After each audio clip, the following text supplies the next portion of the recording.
여러분, 집 안으로 들어올 때 가장 먼저 지나쳐야 하는 공간은 어디일까요? 네, 맞습니다. 현관입니다.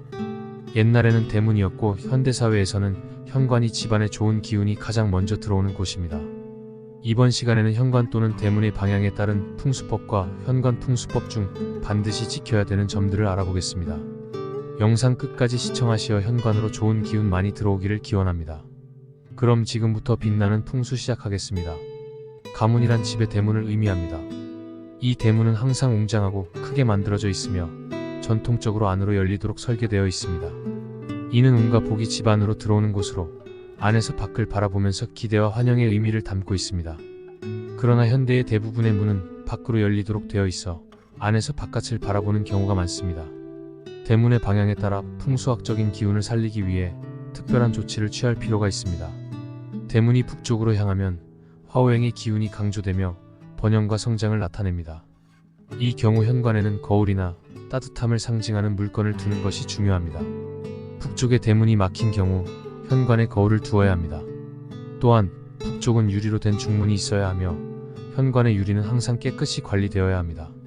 대문이 동쪽으로 향하면 목오행의 기운이 강조되어 성장과 번영을 가져오는 집이라고 합니다.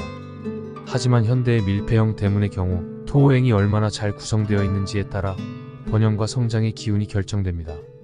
동쪽으로 향하는 집은 현관에 돌을 두는 것이 좋습니다. 작은 자갈이나 예쁜 작은 돌을 현관 신발장 위에 둘 수 있습니다.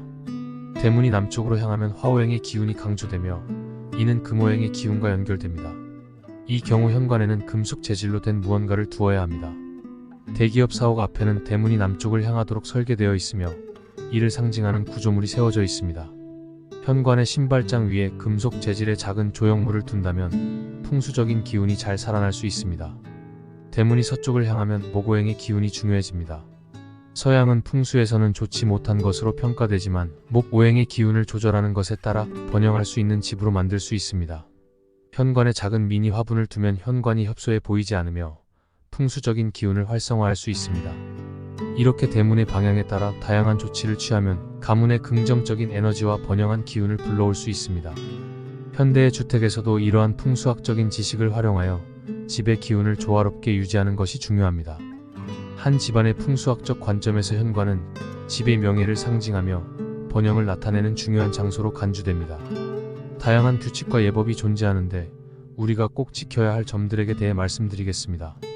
먼저 현관의 어두움은 지양되어야 합니다. 명예를 상징하는 곳이기 때문에 대문은 반드시 밝고 빛나야 하며 센서 등을 사용하여 어둡지 않게 유지하는 것이 권장됩니다. 어떠한 스티커나 광고 전단지 등도 대문에 부착하면 안 되며 종교적인 상징이나 긍정적인 축복의 글귀는 예외일 수 있습니다. 두 번째로 현관문의 부서짐이나 고장은 지양되어야 합니다. 문이 부서져 있으면 폐가로 여겨져 집안이 망해가는 것으로 해석됩니다. 따라서 문의 기름칠은 꾸준히 유지되어야 하며 고장이 발생하면 즉시 수리되어야 합니다.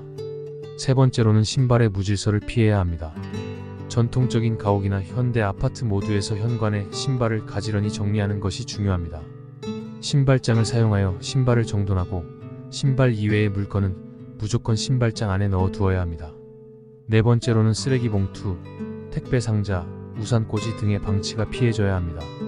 현관은 마당이 개념이 혼합된 좁은 공간이기 때문에 쓰레기를 방치하면 안 됩니다.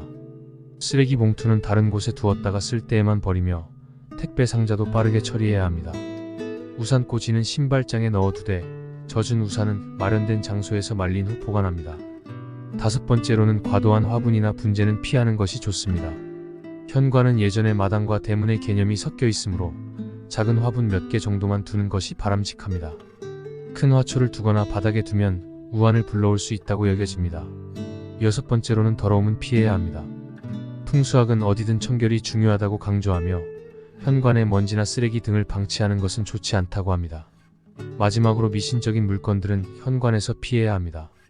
명예를 상징하는 곳이기 때문에 미신적인 부적이나 주술적인 물건은 해가 될 뿐이며 명예를 훼손할 수 있습니다. 이러한 풍수법들을 지키면서 현관을 정리하고 관리함으로써 가정의 명예와 번영을 유지할 수 있습니다. 깨끗하게 관리된 현관으로 좋은 기운 가득 들어오기를 바라며 항상 가정의 행복과 사랑이 넘치기를 기도합니다. 오늘 영상이 도움이 되셨다면 구독과 좋아요 부탁드리며 오늘도 빛나는 하루 보내십시오.